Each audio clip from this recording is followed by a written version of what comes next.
Hello friends, Manisha रेसिपीमध्ये मी मनीषा आपलं स्वागत करत आहे। आज आपण या ठिकाणी छान अशा साबुदाण्याच्या चकली पाहतात। बघा, छान अशी फुलते ती।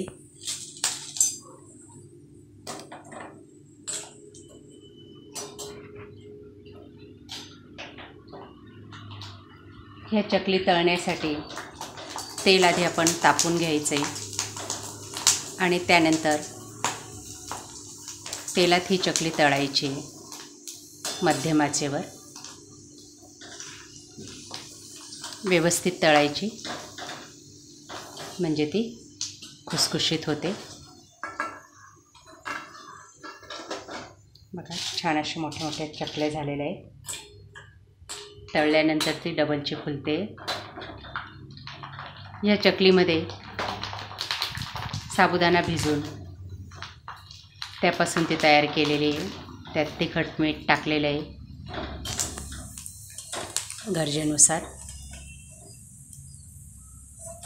साबुदाणा भिजवल्यानंतर रात्री भिजवायचा, त्यानंतर त्यात थोडेसे बटाटे मिक्स करायचे। जेवढे साबुदाणे तेवढेच बटाटे घ्यायचे। बटाटे उकडून ते बटाटे भिजवलेल्या साबुदाण्यामध्ये मिक्स करायचे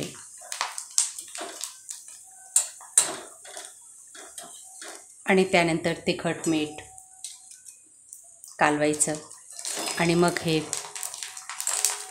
उन्हात साडीवर किंवा प्लॅस्टिकच्या पिशव्या कागदावर ही चकली साच्याने पाडून घ्यायची।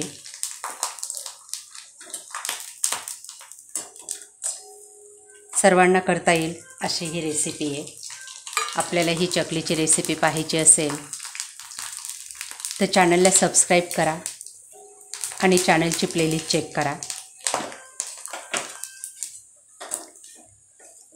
त्याचबरोबर डिस्क्रिप्शन बॉक्समध्ये सुद्धा मी याची लिंक देते। अतिशय छान अशी चकली झालेली खुसखुशीत, आपल्याला नक्कीच आवडेल। उपवासासाठी स्पेशल चकली। थँक्यू।